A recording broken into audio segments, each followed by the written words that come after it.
Good morning, everybody. I'll bring this special council meeting to order on Tuesday, July the 27th at 10 a.m. and to acknowledge that we are in the traditional territory of Stahelis. Next order of business, please. Yes, we'll move on to number 2, introduction of late items. Do you have any late items, Your Worship? I have no late items. Thank you. Thank you. We'll move on to number 3. Could I have approval of the agenda then, please? Moved by Councillor Vidal, second by Councillor Hooper. All in favour? Thank you. Next order of business, please. Thank you. We'll move on to number 4, delegations. There are no delegations this morning. We'll move on to number 5, reports from staff. Our first report is from the Community Services Manager regarding parking master plan contract award. Community Services Manager, you're on. Thank you, Your Worship. On June 3rd, the village issued an RFP for the development of a parking master plan. There were 5 proposals received, however, 3 were deemed non-compliant. The 2 remaining proposals were evaluated according to the following criteria: price, experience and qualifications, references, community engagement strategy, timeline, innovation, and public education tools. Up to $30,000 from the 2021 pay parking revenue will be contributed to the parking traffic management reserve account, and the parking master plan has been budgeted for in the 2021 financial plan.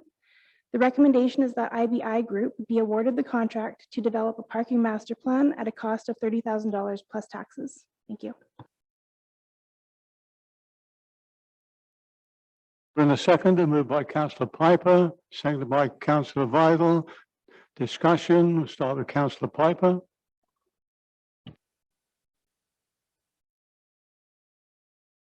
Thank you, Worship.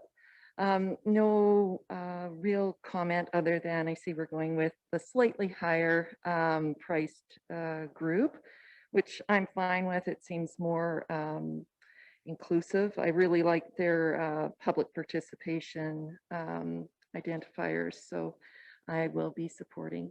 Thank you. Thank you, Councillor. Councillor Palmer.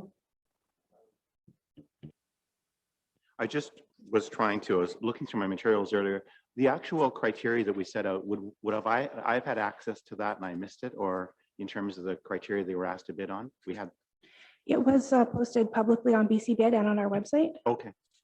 But it hadn't previously come to council because it wouldn't need to, right? We did bring to council a report that outlined the scope that we would include in the RFP. So just so that I'm clear, so the scope of this will deal with parking in public land or on streets. It will also include our pay parking. Any parking in the village will be part and parcel of this. There's no excluded part of the input that we will seek, correct? That's correct. Thank you. Councillor Hooper. Yes, good morning. Yeah, I've got the RFP in front of me for the master parking plan, and I've got some concerns on it. It says identify streets best suited for on-street parking restricted to one side, including but not limited to Pine and the east side of Macroons. You can't park in Pine. There is no sidewalk. Some of these turnings that we're looking at have got no sidewalks, and if you have parking in there, you're going to force pedestrians back onto the road the other side. You're going to narrow the roads down. It's no, I think that item should have been totally removed. And my idea of the master parking plan was it's the ideal to separate tourists from the residents. I mean, many residents move to this village for peace and quiet, many in their retirement years, and it should be respected by this council. Make more use of the overflow car park. With the growing number of day trippers, we need to manage them and direct them to the most convenient parking areas. We don't want them driving all over the village looking for parking spaces. To increase paid parking within the residential areas, will force people like the boaters just to drive further around and around the village looking for free places to park, as many of the boaters don't want to pay for parking or there's an extreme lack of parking. Boat trailers do not belong on residential streets. Let's get that clear for once. They are an eyesore and they are a source of problem when people try to cross between two vehicles and cross over the hitch of the boat trailers, especially with children. And will residents have to pay for permits if we extend it into residential areas? If not, how are they going to have their friends and relatives visit them in the summer months without buying permits? This master plan should have included the active transportation plan, traffic calming and traffic management. Because if we just address the one, at a later date, we're going to have to rejig this to fit with the others. It's because by actually restricting the size, the narrowness of the road, you're liable to increase the speed of the traffic because people are now tearing down there. You get young kids cross between the parked vehicles. And as I said before, I can't think of apart from down the front, of a turning that has actually got a sidewalk continuously on one side. So we're leaving ourselves open to major accidents and the rest of it.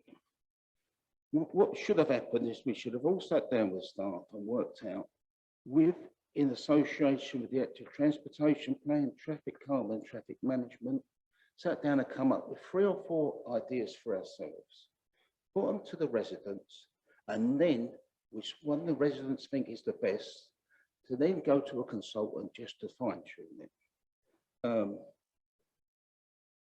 Now, this to me is, well, I wouldn't say it's a mess, but I mean, it's going to leave us the laughing stock because we'll be doing the master parking plan, and then we'll be rejigging that to do the active transportation plan, and then taking some of them items out to do traffic calming or traffic management. We should do all 3 at once. Thank you. Thank you, Councillor. Councillor Vital. Thank you, Your Worship. Through you to Michelle, just one question. Of all of the RFPs that were submitted and the 2 that you recommend, did any of them participate or do a parking master plan in the other municipalities that were mentioned? Michelle? Other municipalities from IBI Group included the City of Barrie, Kawartha Lakes, the Regional Municipality of Wood Buffalo, Richmond City Centre, Town of Whitby, and City of St. John. And that was just a few that they had mentioned. They also specifically outlined that some of these master plans had an influx of traffic at certain times of the year in addition to the local population. So they're adapted at focusing on that aspect of it as well. All right, thank you.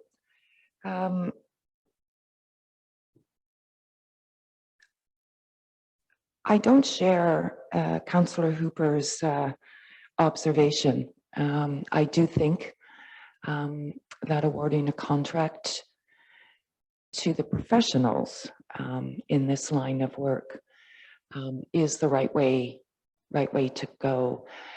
And I do believe in the report is submitted on the master parking plan. We're really under no obligation to accept or adopt any of the recommendations, and that obviously will come to council at a later date. I also share Councillor Piper's observation on even though it is a higher bid, I'm also very pleased to see the public engagement that IBI Group is willing to undertake. So having said that, Your Worship, I will support the recommendation. Thank you. Hey, Councillor Hooper. Yeah, just to comment on Councillor Fiddel's observations. I don't know if Councillor Fiddel's aware of it, but I've actually done traffic calming, traffic parking, paid parking, traffic management and safety audits for over 36 years in a municipal.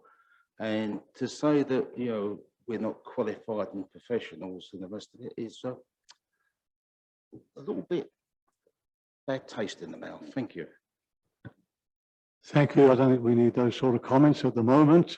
We do have other professionals who do a day-to-day job on council as well in that area as well. No disrespects to you, Councillor Hooper, but this is not something that's been undertaken by a councillor or council. This is being undertaken by a company, and they do identify public education, which I like practices and provide examples, and also virtual inter-centre online surveys and stakeholder meetings, second online meeting with general public. So they're going to get the public involved, which is very good. First of all, I should have said, first of all, I want to thank Michelle, our Community Services Manager, for taking on and bringing forward this report and doing some background work on this. It's always good to when our staff do the background work and bring forward the best report they can. In the end, it's up to council whether to accept the recommendation or not. So that being said, if the Councillor Palmer, then Councillor Piper. Yes, I just wanted to, I understand Councillor Hooper's concerns, and my view of something like this is my concern was just simply that the issues, that we deal with the full breadth of all the parking issues. So I wanted to make sure that everything is on the table. I know that in Harrison, the word parking will generate a conversation amongst any three people who are together, any two people that are together. There's a lot of strong opinions. I'm sure on council, very few of us agree to exactly how the parking works in the village. I see having people come back with the report. I mean, obviously in the end, whatever we do is going to be a political decision. We'll all have to hopefully be influenced by it, or whatever our personal knowledge and our personal biases about parking. So I think it's as long as everything's on the table, then I'm quite content with the report, and that doesn't mean we're going to accept everything that comes back. I think we all have, different experiences here. I mean, for instance, I live where people park in front of my house all the time. If I don't have somebody parked in front of my house on the weekend, I'm lonely. Or I think the village is dead. So, I mean, we all have different understandings of what our rights are to the street in front of us. So I think having a third party come up with those recommendations is useful. Like I said, the only concern I had, and I didn't do the fine due diligence that Councillor Hooper did in looking through the RFP. I simply wanted to make sure that everything was on the table, and it is. I don't necessarily want to narrow what people in the community are going to be able to address when they consult. Anyway, thank you. And Councillor Piper. Thank you, Worship. I've got one question for staff, but we've all purchased homes or decided to rent in a resort municipality. And throughout the year, the traffic volumes do fluctuate. And luckily, we do have a strong tourism base in town, and that is what keeps us going. So I think all of us at some level need to or do accept that traffic volumes do fluctuate through the season. My question for staff is in regards to the active transportation plan, which is separate from the parking master plan. If there's any opportunity for those two plans to work in concert with each other, may I be safe to assume that that will occur? Michelle? The active transportation plan will be provided to the consultant, and I believe it was in our RFP that there should be some review of that. Perfect. Thank you so much. Councillor Hooper. Yes, just 2 points. I mean, controlled parking or paid parking is there to actually direct people where to park. And basically, as I said before, this should be used to actually manage the tourists, because we're managing the parking, so manage the tourists. Let's keep them separate as far as we can from the residents. I just forget what Michelle said earlier. What was it your last night?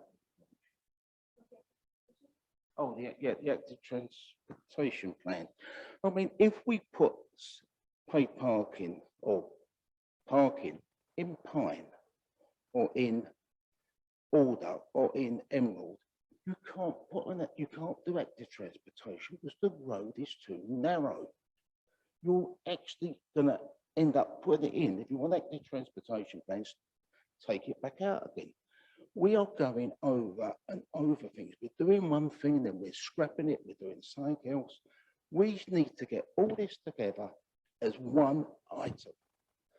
Now, as for which side of the road we're going to put the parking restrictions on? If we take Eagle, we've only got that one short length of sidewalk, and then where do we go from there? Are people going to walk on the grass areas, on people's properties, or are they going to walk in the road, or what?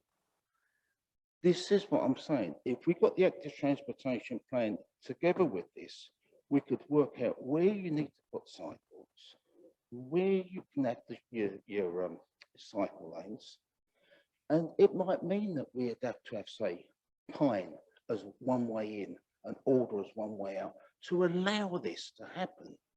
But we're not doing that. So to me, I can't vote for this, in favour of this at all. Thank you. Thank you, Councillor. Any other councillors have any more comments? Councillor Vidal? Thank you, Worship, through you, to Councillor Hooper. I do very much appreciate your background in your career. However, I still think it's important that we allow the parking master plan to be developed. If there's something that council undertook themselves, I just see the potential for a possible conflict of interest should we undertake that by having a parking master plan come back to council by a recognized company. I think that will go farther when it comes time for us to either adopt the parking master plan or not. Thank you, Your Worship. Thank you, Councillor. Any other comments from council? Well, overall, I think it's I've been here now over 40 years, and I think this is probably my third or fourth one that we've gone through to deal with parking in the village. We're 3 square miles. We're restricted. Councillor Piper mentioned we are a resort community. We're not unique. Coltis Lake has more problems than us with people parking on the streets where they shouldn't be parking and having problems for vehicles to get through, but somehow they're managing it. And there's been no different in Harrison for years. Eagle Street, when it's full on a Sunday or Saturday, we know it's a good day in Harrison. Now, on the east side of Eagle Street, there is a boulevard as well, besides a sidewalk on the other side as well. Pine has boulevards. All the streets have a certain amount of boulevards that can be planned into maybe for parking on those boulevards. The Harrison is getting busier. I don't anticipate in the years to come it's going to get any less. Many areas that I've lived in, and probably people who have come from the city, know that people do park outside your homes. Sometimes you can't even get into your own house because some cars parked outside. But that's the way it is. We don't have an abundance or overflow of parking into the residential areas as such. Once you get past Cedar Street, and then on the odd long weekend, Miami River Drive 200 block, it can get busy. The overflow parking was bought back in 1993 for a new civic center, or when we get to the OCP consultations, that could change into something different, which council has been looking at. So we shouldn't keep thinking of this overflow parking as the parking for the rest of the future of Harrison Hot Springs. This is a start. What comes out of this, we'll wait and see.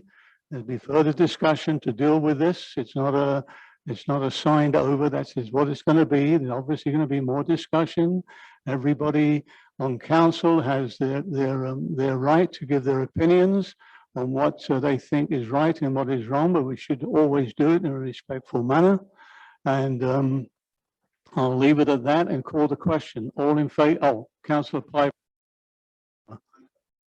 One last point. I have to say, I've listened to Councillor Hooper, and I am persuaded by one point he makes, and that is the issue of the active transportation plan.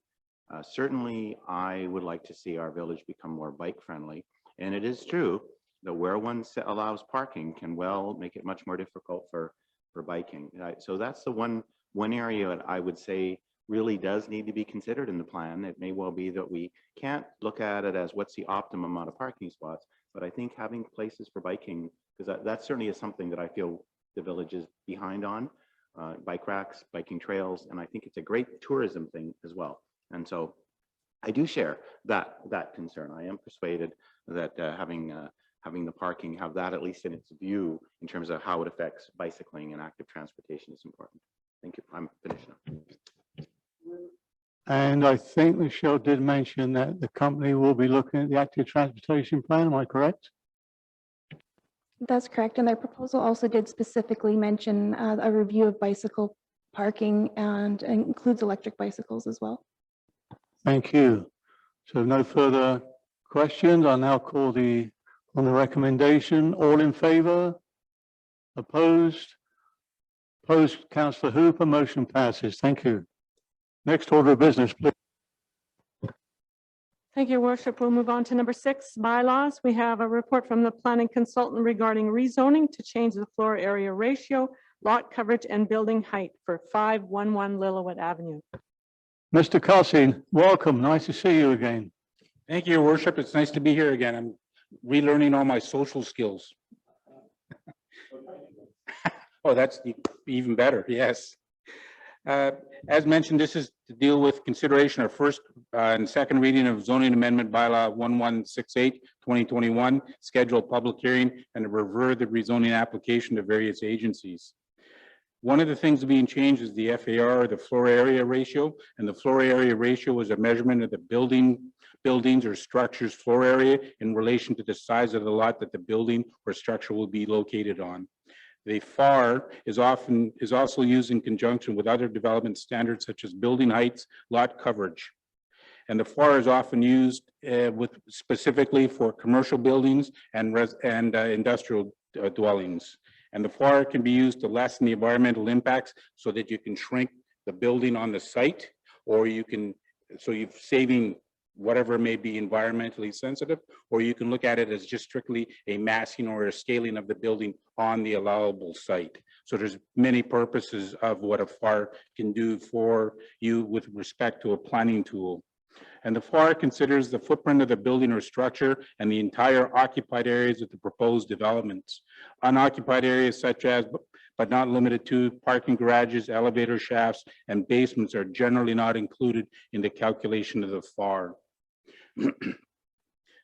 For the lot coverage is also a planning tool that is used to control the scale of development on a lot, and the overall building footprint is controlled through the use of this tool. So you can set it at 75%, 50%, or whatever it is that is required. And in our zoning bylaw right now for the commercial area, it's set at 75%.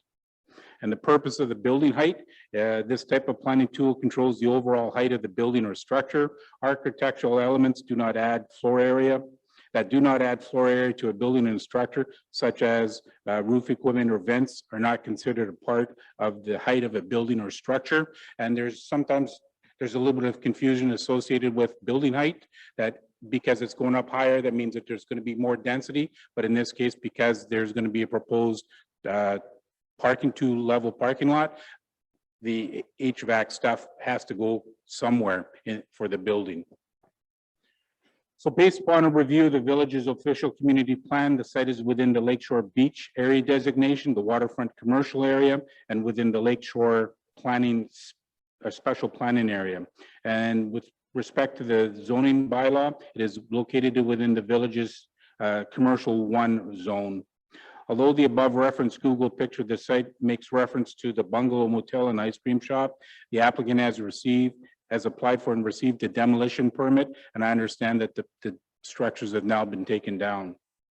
With respect to this application, the following points were considered in assessing the application: the village's official community plan, and staff is of the opinion that the application is consistent with the intent of the official community plan, the village's zoning bylaw, and staff is also the proposed use is consistent with the permitted land use and the submitted proposal for the redevelopment of the site. The proposal is looking at doing a 6-story mixed use commercial and residential development, and there'll be approximately 1,044 square meters of commercial space, approximately 124 dwellings and condominiums with short-term tourist accommodations being offered. The development site is approximately 0.43 hectares or 1.06 acres in size. Approximately 31 bicycle stalls are included, and a 2-story parkade is being proposed. Associated with this, the public realm improvements as offered by the developer include the 3 categories of parking and street improvements. And in that category, there'll be public benches and bike racks, new public sidewalks, new curbs and new storm drainage, new public trees will be installed and maintained, public benches, public barbecue stands, and a public child's playing area up to $10,000, and a public art contribution of up to $10,000. With respect to the dwelling units for the disabled or the affordable, a minimum of 10% of the residential units will be adapted. And the additional amenities that are being offered include the central courtyard will be open to both residents and visitors, new landscaping on 3 sides of the public washroom located in Rendell Park with a 2-year warranty program, and the use of the 6th floor outdoor common amenity area will be open to both residents and visitors. The accessibility impact statement: in terms of accessibility, the project must meet the BC Building Code requirements for universal acceptability as per the Building Access Handbook of 2014.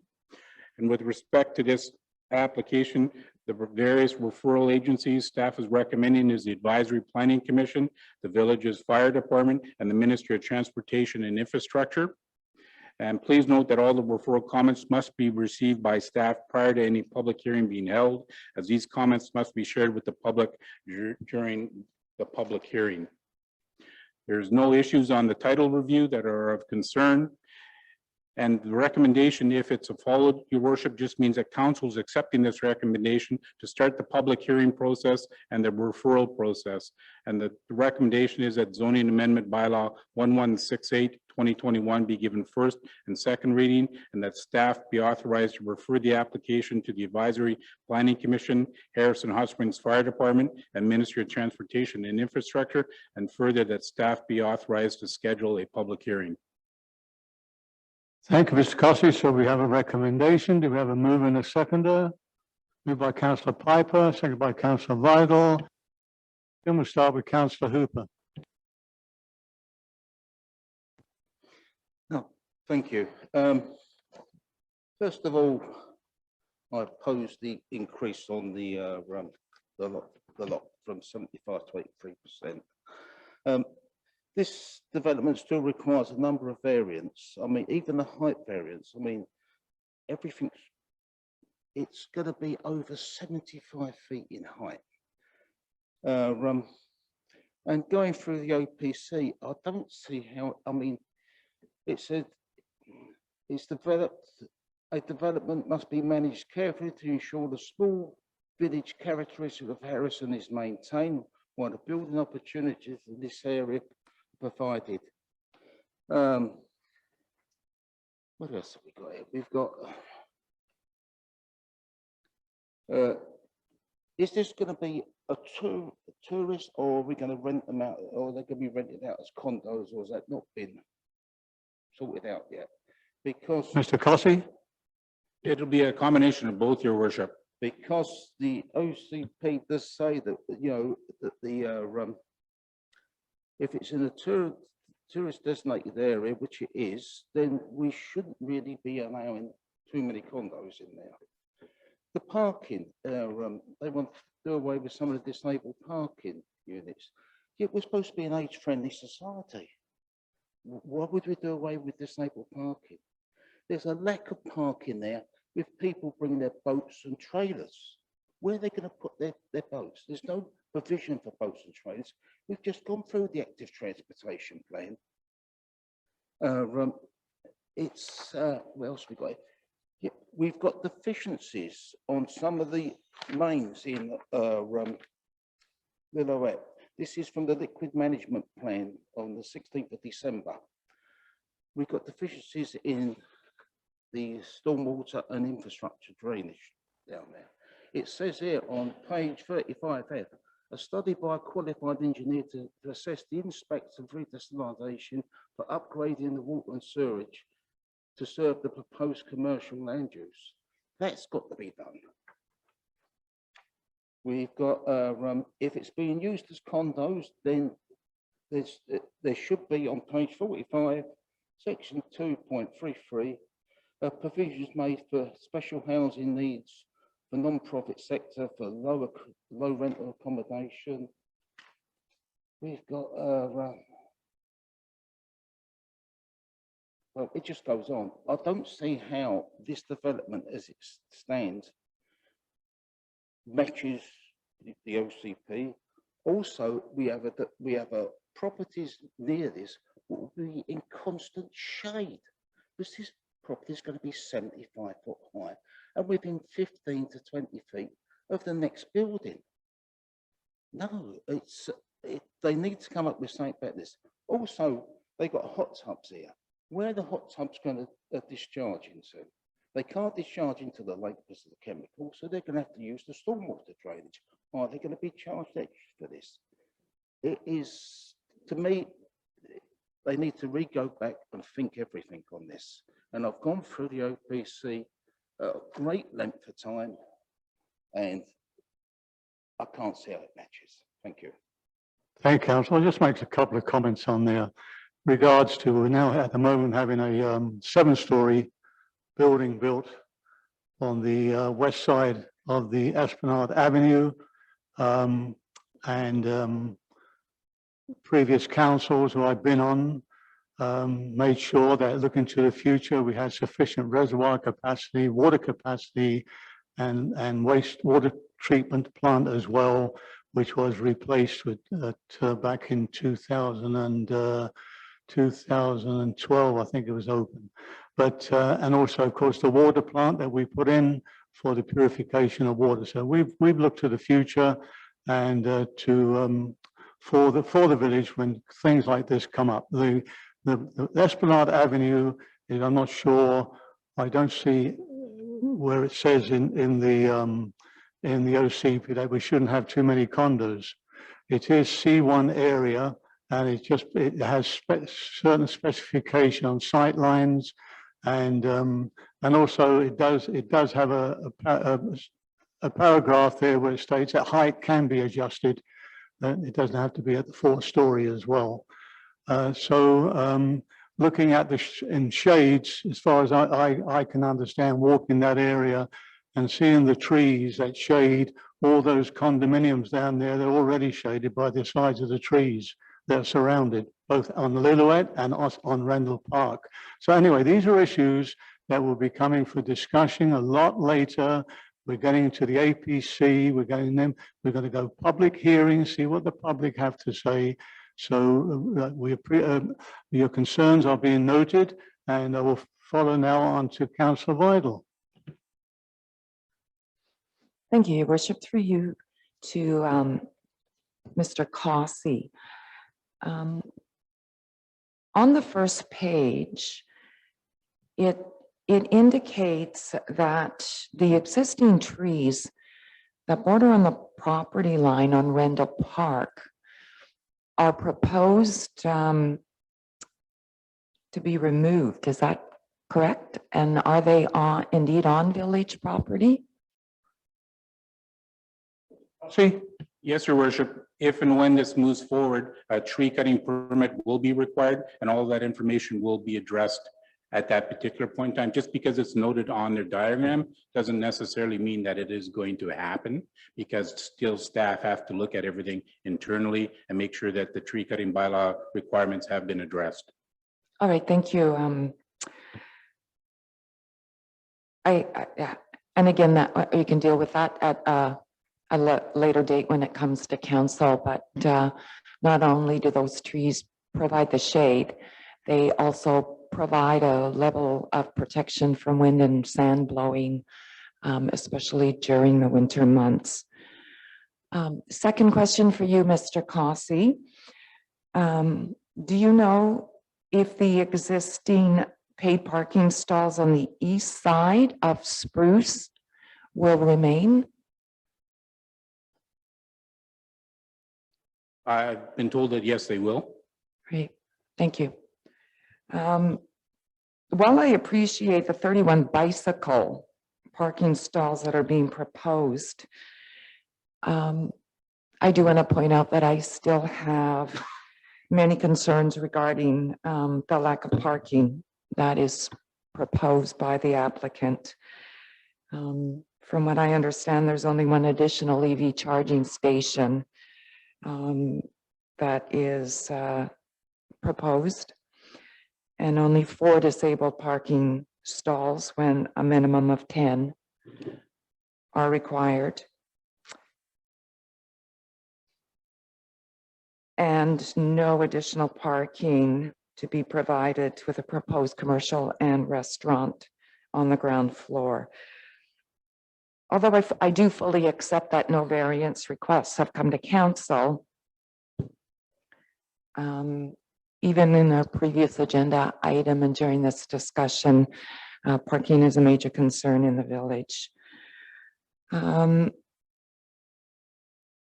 page 6 of the agenda and your report, the applicant has proposed some public improvements.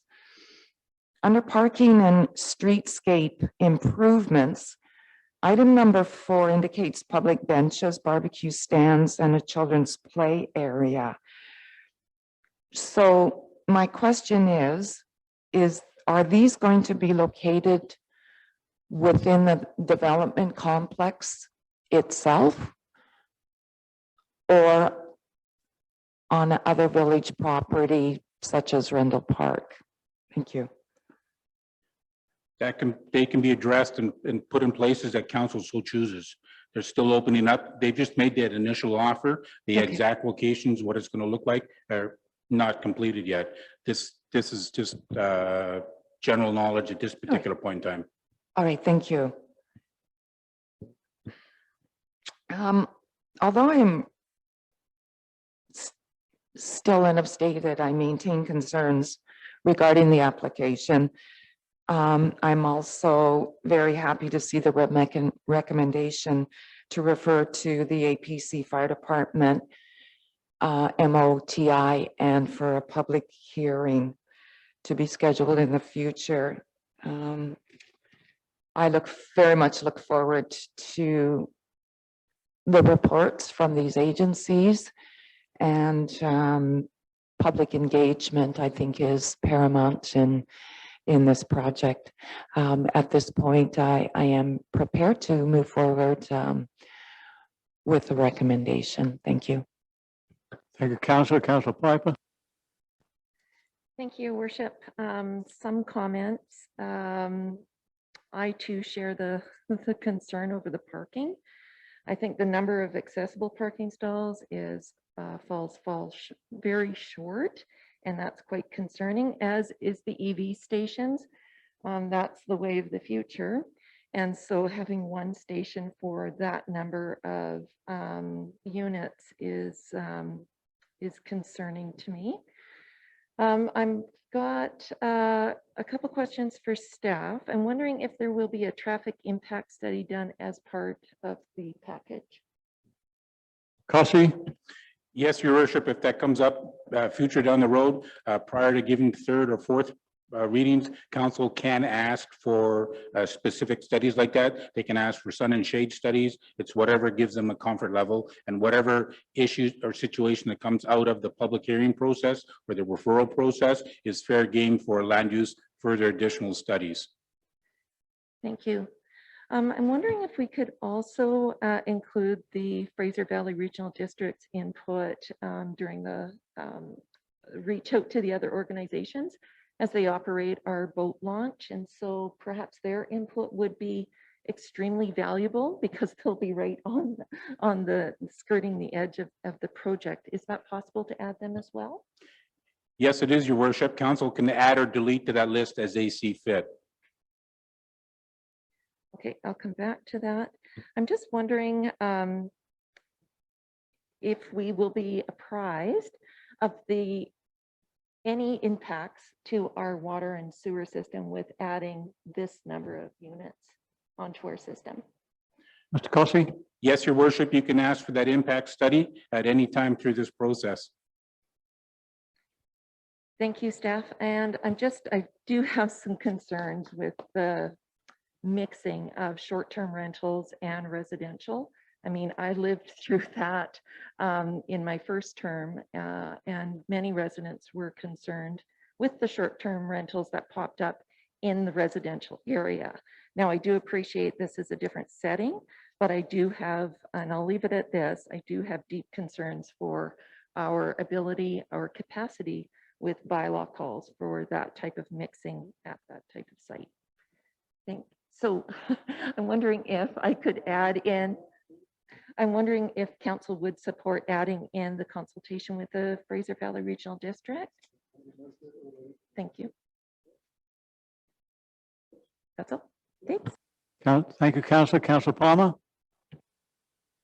I have some questions and I have some comments, but I'd like to just deal with my questions first.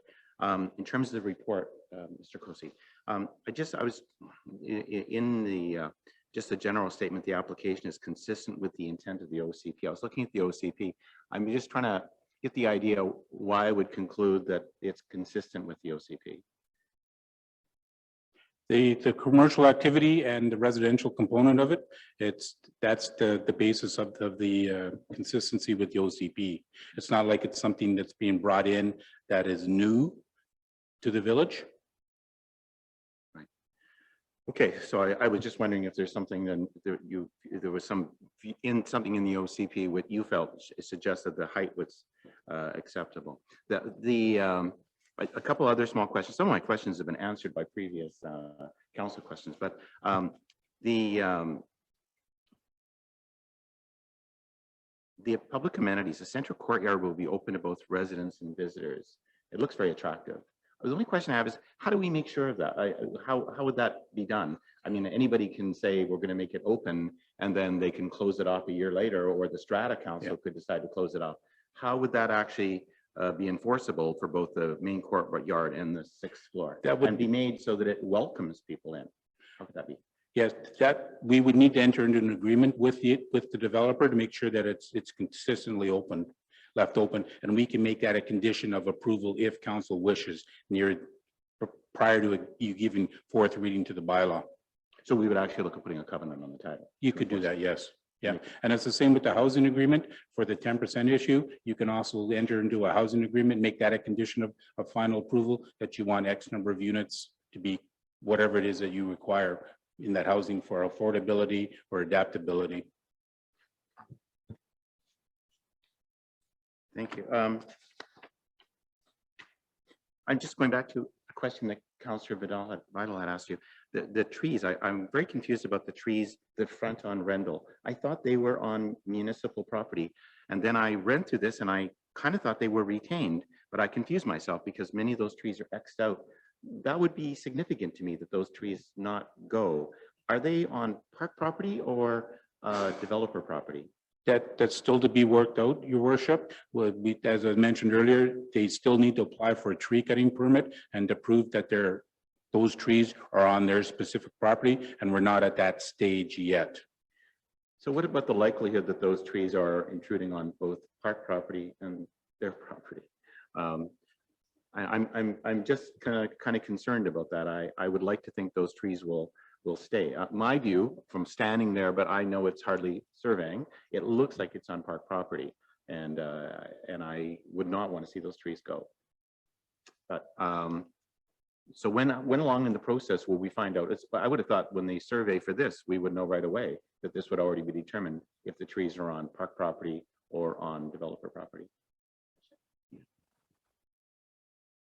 CAO, Yes, your worship, through you, this is an important point, and certainly staff will confirm and reply back to council, but it's my understanding that these are public trees.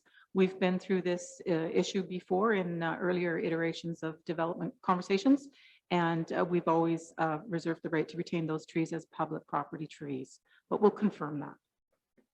Thank you. thank you. And then I just wanted to make a comment. So I know this proposal came before us, a different version of the proposal came before us, and I know, but it was in our package that we received, right? Yeah. Yes. I know. Yes. Okay. I'm trying to say it was I received a copy. I received a copy. I know that it's 6 stories now rather than 7 stories. And I know that initially they were asking for a bunch of variances. And I know that I had a problem with that because I couldn't understand how you can get a variance for height, because the Local Government Act would seem to say that you can't do that. And also for density. And I know we don't use the word density, but it does seem to me that for floor, sorry, the expression we're using is, what is it, FAR? No. Yeah, I mean, that effectively is density, isn't it? So, I mean, clearly, I had some major concerns about that if it had come to council, that couldn't be done by way of a variation. But so the way they're doing it right now seems to me to be the right way with the text amendment as to those issues. So I'm happier with the process. The comment I have that concerns me is the parking. So if we move forward on this, that would be, if they got the text amendments they need, that basically would set the building in the shape that it is right now in terms of their plans. And yet those very plans that we would be eventually approving, if it went through all the process with the text amendment for the zoning, would have the effect of making the variances almost necessary on the parking. So that concerns me, that by going forward with this, then there's the issue that the very nature of that plan will create short parking. And I'm strongly concerned and very concerned about parking. I live in that area, or I live on Eagle, and I know that already there are several people who park in front of my house, which I have no issue with, who live in that area. I know that in Cascade, there are, if you buy a unit in there, there's a parking spot for everybody. There's 2 extra parking spots in the whole building, and almost everybody has a second car. Where do they park? They park in the areas that we all assume tourists park, and they park in front of people's houses. Having another one like that is just concerns me to no end, because I think there's no parking for them to go into. So yeah, so my problem is that I see a real problem with the variance, at those variants that they want. And I'm thinking, but once this text amendment goes through, we've kind of set up that building format. That's my concern. And that means that the variance is gonna follow. And I had a huge problem with that. Sorry. CAO has a comment. Thank you, your worship. Through you, these are very timely comments coming from Councillor Palmer about concerns around parking. And I just want the planner to confirm that the drawings that are before you are not up for approval through this bylaw amendment process. The amendment is restricted to the text amendments that have been outlined by the planner. So as you correctly deduce, if they were to go forward with these conceptual drawings for approval at a later date, they're going to have to make some kind of accommodation for parking. The only way they can vary the parking from what is currently required in the zoning bylaw would be to come forward to council for a variance. So you've not pre-approved that variance by going forward with these proposed text amendments to the zoning bylaw. Is that correct? That is correct. Just because you've accepted the rezoning doesn't automatically mean that you have to grant the variance permit. That's a separate issue. Yeah. I do understand that, but I also understand that the whole purpose of giving them the increased, I'll use the word density because I seem to be able to forget that acronym. By giving them the increased floor coverage, that is to effectively allow them to proceed with less parking. I mean, I don't know how they get that footprint and then later on there's more parking. And I mean, even the parking that's required is offsite. So have they arranged offsite parking? If so, why isn't it in the proposal? No, we have not discussed, because we're not talking about parking at this particular point in time, because that would be a separate development variance permit application. Right. And at that particular point, they have cash in lieu, they have offsite, and they have an agreement that they can enter into where these lots or these cars that they're talking about for variances could be parking at. So there's various options available that have not been explored by the developer yet. All right. Yeah. Okay. I'm just going to go back. I still have the concern though, that we're basically redoing the text, doing a text amendment to allow them to have greater coverage, knowing that that means that there's not adequate parking. Even the amount of parking we require isn't adequate. I mean, I know but it isn't. I mean, somebody buys a unit for $400,000 or $500,000, unless they're going to be single forever, they're going to, if I had a unit like that, I'd be able to find somebody. Never mind. But the point is, there's going to be two people and there's two cars. Everybody's got two cars. This is not downtown Vancouver. So even the requirements we have are inadequate. So when anybody asks for less parking, it just hits me as just something that's not reasonable. And I just see, oh, they'll be writing letters about complaining about pay parking for the next 10 years of their lives every time they end up having to pay. And that's what happens. You see people go ballistic about coming home from work and they want to park on the street and they find out their spot's not there. It's like, no, have your own spot somewhere. But if there's no spots for them to buy, I don't see it. So the parking, I don't know how to say this. The trees really concern me, but I think that's something we can resolve. The parking really concerns me. And it does seem as we go along this path, I don't see how the parking will be. Councillor, if I may Yeah. respectfully intervene, Yeah. I think these are areas that are going to be coming back for further discussion. All we're doing here this morning is to go to first, second reading, and then to the Advisory Planning Commission. I'm sure we'll have an abundance list of things to bring back to council, and we'll be having a go at this again. So those areas of what you're making reference, I have the same concerns, but I'm not going to get into them this morning in regarding to parking with that particular development. I think that's an area that will be coming back for further discussion. I appreciate your concerns, but they've been noted. Your next question. None. Thank you. Councillor Hooper. Yeah, there's a couple of other problems at the moment, which will be sorted out in the future, but when, I don't know. The other week, I sat on the clean power for the hydro, and there's no plans to upgrade our hydro substation until at least 2025, possibly longer. Now, with this mass development, air conditioning units and everything else, what sort of pressure is it going to put on the hydro? Are we going to have blackouts every so often, as they already have in Morris Valley Road, which is even higher than we are? I mean, at the moment, our substation is running at over 110% capacity. The other thing with the parking is we're age friendly. We need to have all the possible disabled parking bays. If they're going to have they've got to have the disabled parking base, basically. There's no provision for trailer parking for their boats. People are going to come here on short-term holidays with their boats because we've got a lake. Where are they going to park them? Also, it's the guidelines on the page 42 on the commercial development permit areas. It says adequate parking within the building rather than the front. All developments shall maximize some penetration to pedestrian levels, and the important view corridors must be preferred. Building and site design should strive to reduce the apparent mass of the structure to integrate with the development at its location. So why are we looking at going to 83.5%?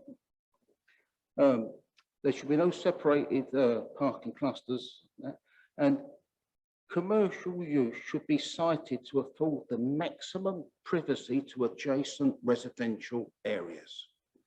It doesn't. That's about it. It's, to me, they need to go back and rethink the whole design and the rest of it on this building. Thank you. Thank you, councillor. As I mentioned earlier on with councillor Palmer, this is just for second and third reading and moving forward to the APC to come forward with their deliberations. And of course, Ministry of Highways will have some say on this as well. We're going to add the FRD to this. We have built many buildings in Harrison.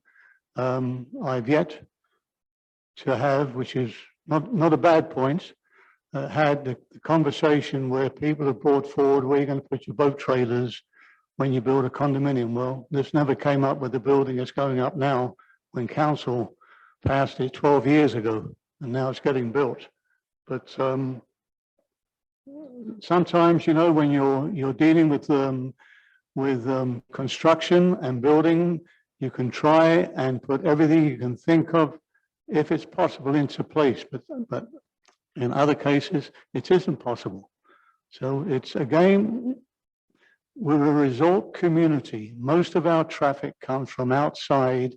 There's not a massive lineup of traffic during the week from our residents to use the boat launch. I don't know how many residents in the village have boats, but the main users of the lake are from Metro Vancouver and from other parts of the province as well. But which we're told by the regional district that the largest concentration of tourists in the growth strategy plan with the regional district is coming from Metro Vancouver. Our parks, green spaces, and of course this beautiful lake, which is one of the largest in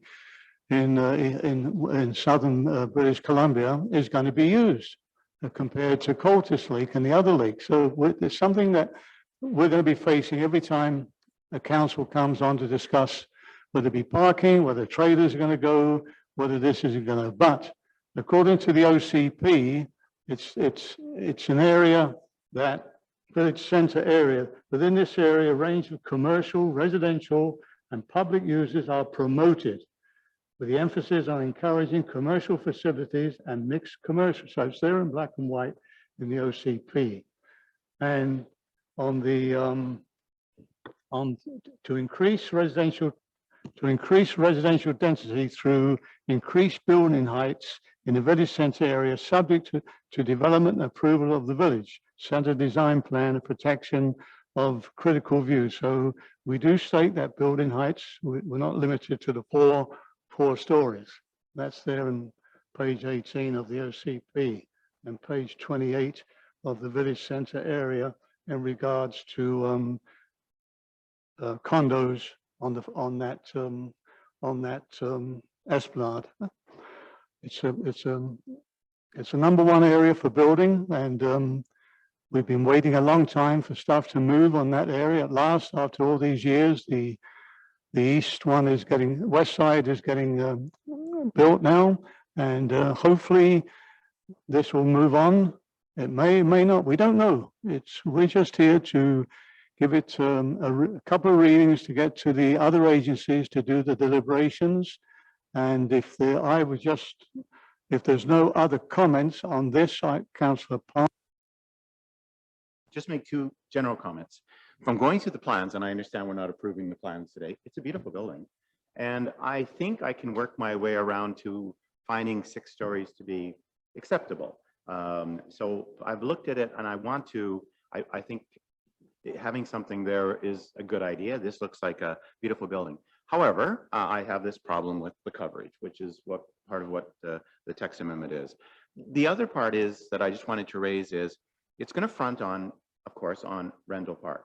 And I'm very sensitive about Rendell Park, particularly about the trees, but I'm sensitive about Rendell Park because if you talk to people in the village, residents in the village, and when they access the lake, generally most of them access Rendell Park. It is the park that my family goes to. Pretty much everybody I know that lives here says they go there. There's a belief that the readings at Rendell Park are better than in the lagoon. And if you actually check, quite often not the case. But nonetheless, Rendell Park attracts a lot of people. This development will, and it's unavoidable, will change the nature of Rendell Park. It's going to create a lot more traffic at Rendell Park, more people there. It's going to change the entrance to it. And it will have an impact on how residents are able to access that park. So I'm not saying that as a good or a bad thing particularly, but it's a concern I have because I do think residents really, that's a park that is primarily used by residents. That's why I'm particularly sensitive about removing those trees. And I think it's going to, what happens will be make Rendell Park less attractive to residents. I believe that. So I mean, obviously from my point of view, that something that impacts that park less in a negative way, I think is important. The additional green spaces that are created on the first and sixth floor, or whatever, that's all wonderful if that can all be tied down. But I think Rendell Park itself is a place where residents go and picnic and go in the water is going to be impacted, and I'd like to make sure that the impact is less rather than more. Those are my last two comments. Those are concerns that I have when I went through this. But the building itself, it is an attractive building. I am eager to see something develop there, but I'm also concerned about what. Thank you. Thank you for your comments, Councillor.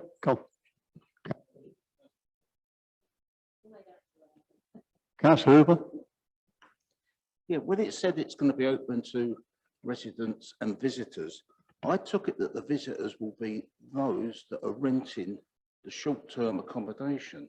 Because looking at this, they're not going to want people laying on their sun deck and the rest of it, and using the hot tub and the rest of it. So again, that is a concern. Can we find out if it's going to be open to everybody or just to the visitors to them condos? Thank you. Councillor. Mr. Costa, do you have any comments at the moment, or you want to leave that one till? It will be open to the residents and the visitors, Your Worship, based upon the current proposal, the public. Residents and? Visitors, And- basically the public. Yeah. Councillor Piper. Thank you, Your Worship. Through you to Councillor Hooper, I just need some clarification so I have my checklist intact. Was it your intent when you made mention of the hydro substation restrictions? Was that your intent to also have them consulted as part of the other organizations consulted? Or were you going to ask for a study later on, or? Yes, Hydro definitely need to be consulted on this, because if the building suddenly takes off and Hydro, for some reason, delay there, you're going to have another 145 properties, each with air conditioning, lights, showers, hot water. Yeah. We need to find out from Hydro whether the substation can actually handle that. So I know they are, at the moment in Rockwell Drive, diverting power from up past Silver Creek and the rest of it. So it was a good Hydro sort of webinar. Thank you. Do you mind if I ask staff what processes are in place for development and drawn on hydro? Carry on, Councillor.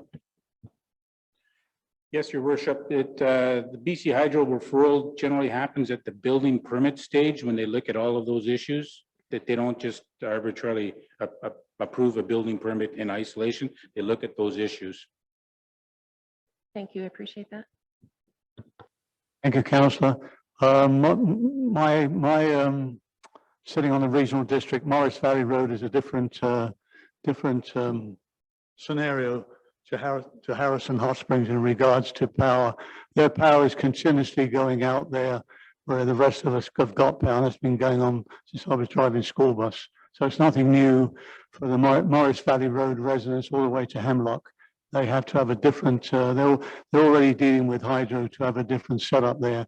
My conversations with hydro as of 3-4 months ago, when I got some concerns from some residents here, was that we have plenty of power there's no worries about shortage of power in Harrison, but that was 4 or 5 months ago. But things may have changed. Ooh, any more questions? Now, Ms. Key, I'm going to make some amendments here. How do you want me to do? We're going to add, we want to make, now I also want councils to consider that I would also like to have the developer have a notification meeting with the public. It's a very good thing to have. Most of the developments we've had so far have had a notification meeting with the public. So if council's in agreement with that, I would, yes, sorry, Ms. Key. Yes, Your Worship. Councillor Piper had raised a slight amendment to including the FBRD in the agency. And so I would suggest that if council concurs to that, we would add that as a friendly amendment to this motion, this recommendation, then you can make another motion for your other recommendation. The ID and the notification, or separate? I want them separate, Your Worship. Is council in agreement with that? So we should refer this also to the FVRD besides the APC. Show of hands would be good enough for me. Yes, yes. Councillor Palmer, you're with us. Thank you.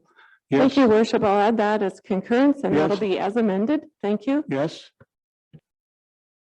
I would like to add that to the, Your Worship, I'll have to call the question for that recommendation. Thank you. That is on the entire recommendation as presented. right, You're voting on that entire recommendation with that slight friendly amendment. FVRD, yes. I'll read out the recommendation, please. The recommendation then is that the zoning amendment bylaw number 1168/2021 be given first and second reading, and that staff be authorized to refer the application to the Advisory Planning Commission, Harrison Hot Springs Fire Department, Ministry of Transportation and Infrastructure, the Fraser Valley Regional District, and that further staff be authorized to schedule a public hearing. That is the recommendation.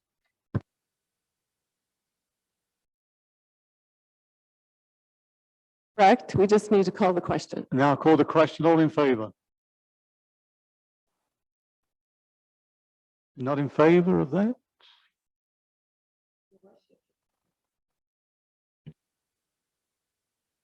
Thank you, Your Worship. I think I'm just want some clarification. On the recommendation, are we also including the public information meeting? No, Councillor.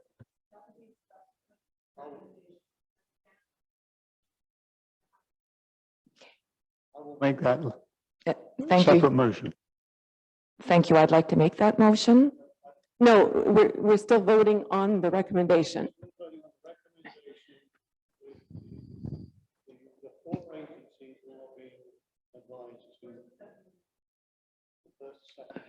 And then we can move on to the public information meeting at a separate time or a separate motion? Yes. Separate motion. Separate recommendation, a separate motion. Thank you. Question again on the recommendation. All in favor? Opposed? Motion passes. 2 opposed, Councillor Palmer and Councillor Hooper. Thank you, Your Worship. Now you can put your next motion on the floor. Thank you. And I'd like to make a motion that the Village Development Procedures Bylaw number 1090-216, specifically 11.0, council may request a developer hold a public notification meeting. Is there a seconder for that? Seconded by Councillor Vital. And Thank you, Your Worship. I'm wondering if we could just add into that public consultation that a report be provided back to us to become part of our review as council. Mr. Cossey? Yes, your worship, that is included in the development procedures Sure, sir. bylaw, that a report has to come back within 10 days of holding of that public notification meeting.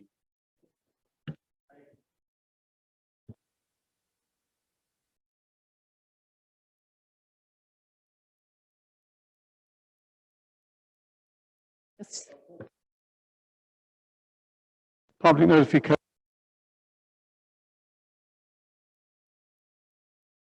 Next order of business, please. Yes, we'll move on to number 7, question period pertaining to the agenda items only. Questions this morning pertaining to the agenda items only. Yes, sir.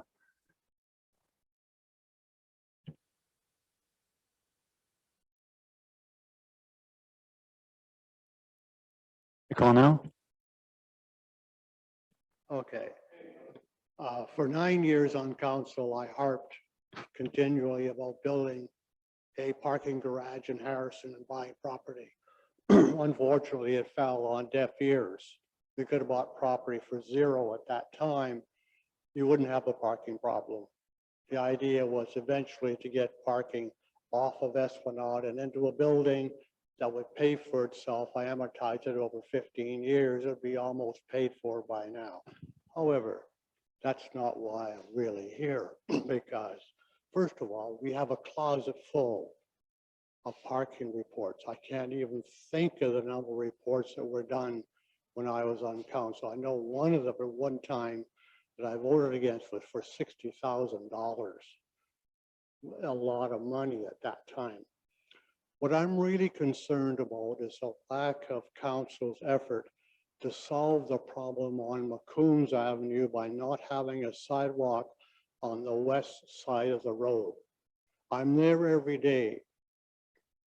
I feel sometimes when I'm in my vehicle, I'm on a hill slalom down the hill skiing, trying to navigate around people who are walking on the road. Now, I'm happy to see the people. We have dozens of new families that are out walking, and this council has made the decision to do nothing about it. Putting it on the east side will not resolve it, because if you put it on the east side, you're going to have people parking on the west side, which they are now doing. There are times when I go down there or other residents go down there, it's very, very narrow. Council needs to get down to that area on a daily basis and figure out what they want to do. This is very dangerous. It's going to be on your shoulders. If some young lady pushing a pram with her child in there gets hit. Now, not all drivers are patient like I am, or my wife, or Councillor Hooper that I see going down, and yourself, you're very conscious of this. But you're neglecting your duty. You have the money. You've got over $1.4 million in DCC. Now, I know sidewalks can be used with the extension of the road. It's all there. And you can't say you don't have the money because you've given up almost $1 million in revenue over the last 8 years through taxation deductions. So you must have made it up somewhere else. So I would urge you to look at this. If you look at the corner of Pine and McCombs, one gentleman has already put his own version of a sidewalk in front of his property. So he knows it. He's expecting this to happen. So for the sake of the people of Harrison, the citizens that are here, all the new ones that are coming, which we bless that they're here, please do something about it before it's too late. Thank you. Thank you, sir. Any other questions from anybody on Zoom this morning? Any members of the public on Zoom who would like to ask a question should use the raise hand feature.